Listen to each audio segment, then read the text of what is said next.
No doubt it is a complete misunderstanding of the issue of rational explanation that leads to the charge of prescriptivism that is leveled quite erroneously against philosophical grammar. In fact, there is no issue of prescriptivism. It was well understood and frequently reiterated that the facts of usage are what they are, and that it is not the place of the grammarian to legislate. At stake was an entirely different matter, namely the problem of accounting for the facts of usage on the basis of explanatory hypotheses concerning the nature of language and ultimately the nature of human thought. Philosophical grammarians had little interest in the accumulation of data, except insofar as such data could be used as evidence bearing on deeper processes of great generality. The conquest, then, is not between descriptive and prescriptive grammar, but between description and explanation, between grammar as natural history and grammar as a kind of natural philosophy, or, in modern terms, natural science. A largely irrational objection to explanatory theories as such has made it difficult for modern linguistics to appreciate what was actually at stake in these developments and has led to a confusion of philosophical grammar with the effort to teach better manners to a rising middle class. The whole matter is not without interest. I mentioned earlier that there are striking similarities between the 17th century climate of opinion and that of contemporary cognitive psychology and linguistics. One point of similarity has to do with precisely this matter of explanatory theory. Philosophical grammar, very much like current generative grammar, developed in self-conscious opposition to a descriptive tradition that interpreted the task of the grammarian to be merely that of recording and organizing the data of usage, a kind of natural history. It maintained quite correctly, I believe, that such a restriction was debilitating and unnecessary, and that whatever justification it may have, it has nothing to do with the method of science, which is typically concerned with data, not for itself, but as evidence for deeper, hidden organizing principles that cannot be detected in the phenomena nor derived from them by taxonomic data processing operations, any more than the principles of celestial mechanics could have been developed in conformity with such strictness or strictures. Contemporary scholarship is not in a position to give a definitive assessment of the achievements of philosophical grammar. The groundwork has not been laid for such an assessment. The original work is all but unknown in itself, and much of it is almost unattainable. For example, I have been unable to locate a single copy in the United States of the only critical edition of the Port Royal Grammar, produced over a century ago, and although the French original is now once again available, the one English translation of this pertinent work is apparently to be found only in the British Museum in London. It is a pity that this work should have been so totally disregarded, since what little is known about it is intriguing and quite illuminating. This is not the place to attempt a preliminary assessment of this work, or even to sketch its major outlines as they now appear, on the basis of present quite inadequate knowledge. However, I do want to mention at least a few of the persistent themes. It seems that one of the innovations of the Port Royal Grammar of 1660, the work that initiated the tradition of philosophical grammar, was its recognition of the importance of the notion of the phrase as a grammatical unit. Earlier grammar had been largely a grammar of word classes and inflections. In the Cartesian theory of Port Royal, a phrase corresponds to a complex idea, and a sentence is subdivided into consecutive phrases, which are further subdivided into phrases, and so on, until the level of the word is reached. In this way, we derive what might be called the surface structure of the sentence in question. To use what became a standard example, the sentence, "Invisible God created the visible world," contains the subject invisible God and the predicate created the visible world.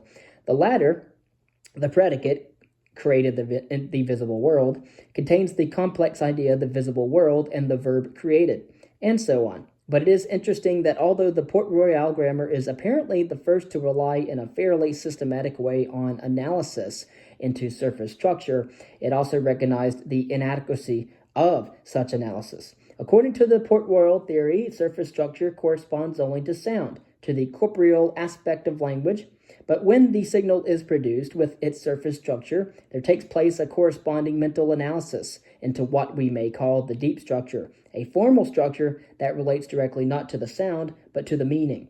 In the example just given, invisible God created the visible world, the deep structure consists of a system of three propositions: that God is invisible, that he created the world, that the world is visible, not to mention that God is considered a he. But in any case, the propositions that interrelate to form the deep structure are not, of course, asserted when the sentence is used to make a statement. If I say that a wise man is honest, I am not asserting that men are wise or honest, even though in the Port Royal theory, the propositions a man is wise and a man is honest enter into the deep structure. Rather, these propositions enter into the complex ideas that are present to the mind, though rarely articulated in the signal when the sentence is uttered. The deep structure is related to the surface structure by certain mental operations, in modern terminology, by grammatical transformations. Each language can be regarded as a particular relation between sound and meaning. Following the Port Royal theory to its logical conclusions, then the grammar of a language must contain a system of rules that characterizes deep and surface structures and the transformational relation between them, and, if it is to accommodate the creative aspect of language use, that does so over an infinite domain of paired deep and surface structures. To use the terminology Wilhelm von Humboldt used in the 1830s, the speaker makes infinite use of finite means. His grammar must then contain a finite system of rules that generates infinitely many deep and surface structures, appropriately related. It must also contain rules that relate these abstract structures to certain representations of sound and meaning, representations that, presumably, are consisted that which constitutes the elements that belong to universal phonetics and universal semantics, respectively. In essence, this is the concept of grammatical structure as it is being developed and elaborated today. Its roots are clearly to be found in the classical tradition that I am now discussing, and the basic concepts were explored with some success in this period. The theory of deep and surface structure seems straightforward enough, at least in rough outline. Nevertheless, it was rather different from anything that preceded it, and somewhat more surprising, it disappeared almost without a trace as modern linguistics developed in the late 19th century. I do want to say just a word about the relationship of the theory of deep and surface structure to earlier and later thinkers about language. There is a similarity which I think can be highly misleading between the theory of deep and surface structure and a much older tradition. The practitioners of philosophical grammar were very careful to stress this similarity in their detailed development of the theory and had no hesitation in expressing their debt to classical grammar, as well as to such major figures of Renaissance grammar as the Spanish scholar Sanctius. Sanctius, in particular, had developed a theory of ellipsis that had great influence on philosophical grammar. As I have already remarked, philosophical grammar is poorly understood today, but such antecedents as Sanctius have fallen into total oblivion. Furthermore, as in the case of all such work, there is a problem of determining not only what he said, but also more pertinently, what he meant. There is no doubt that in developing his concept of ellipsis as a fundamental property of language, Sanctius gave many linguistic examples that superficially are closely parallel to those that were used to develop the theory of deep and surface structure, both in classical philosophical grammar and in its far more explicit modern variants. It means, however, that the concept of ellipsis is intended by Sanctius merely as a device for the interpretation of texts, or for hermeneutics. Thus, to determine the true meaning of an actual literary passage, one must very often, according to Sanctius, regard it as an elliptical variant of a more elaborate paraphrase. The clear intent of philosophical grammar was to develop a psychological theory, not a technique of textual interpretation.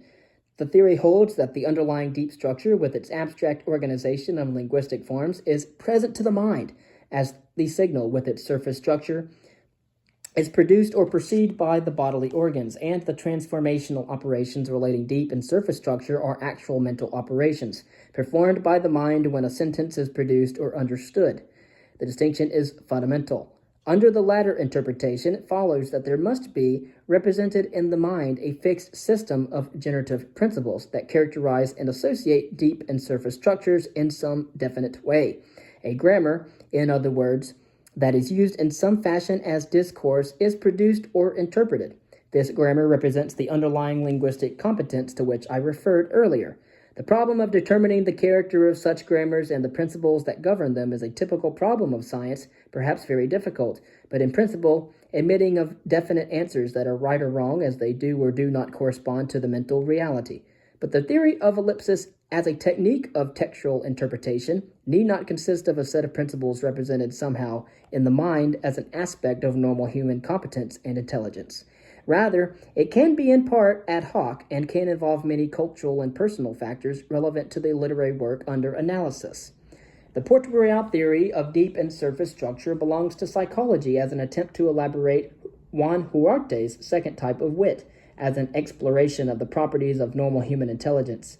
The concept of ellipsis in sanctius, if I understood it correctly, is one of many techniques to be applied as conditions warrant and having no necessary mental representation as an aspect of a normal intelligence. Although the linguistic examples used are often similar, the context in which they are introduced and the framework in which they fit are fundamentally different. In particular, they are separated by the Cartesian revolution. I propose this with some diffidence because of the obscurity of the relevant text and their intellectual backgrounds, but this interpretation seems to me to be correct. The relation of the Port-Royal theory to modern structural and descriptive linguistics is somewhat clearer.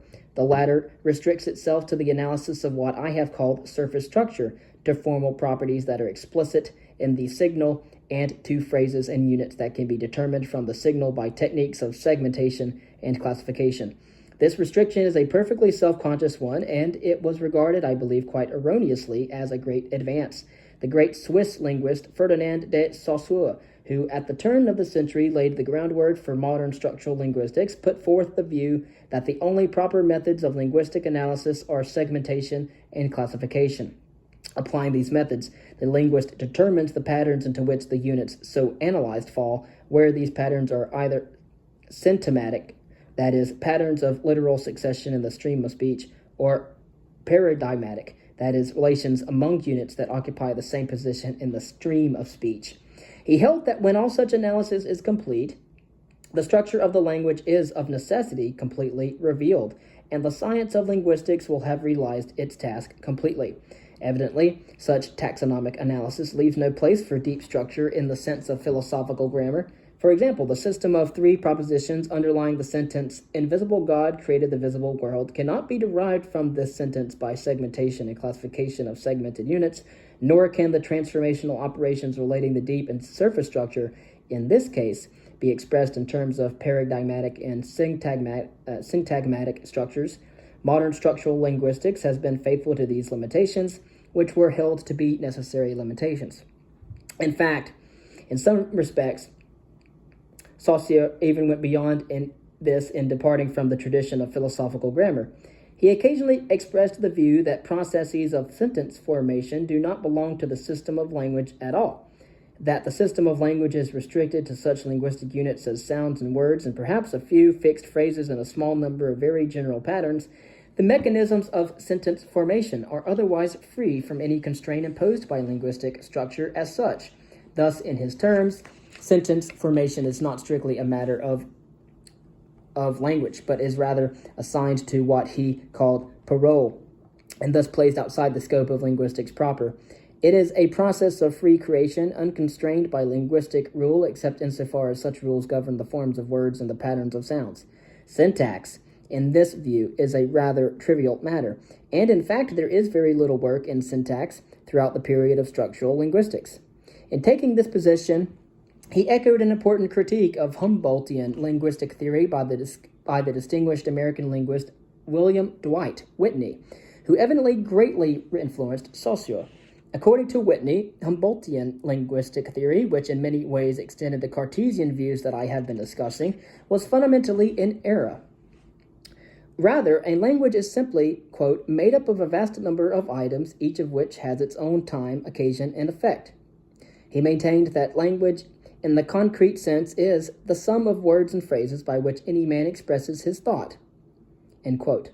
The task of the linguist, then, is to list these linguistic forms and to study their individual histories.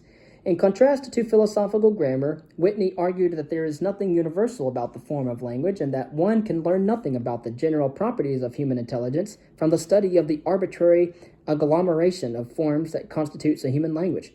As he puts it, quote, the infinite diversity of human speech ought alone to be a sufficient bar to the assertion that an understanding of the powers of the soul involved the explanation of speech, end quote.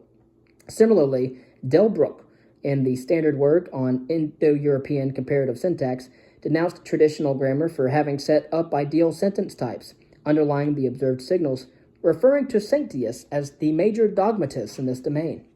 With the expression of such sentiments as these, we enter the modern age of the study of language.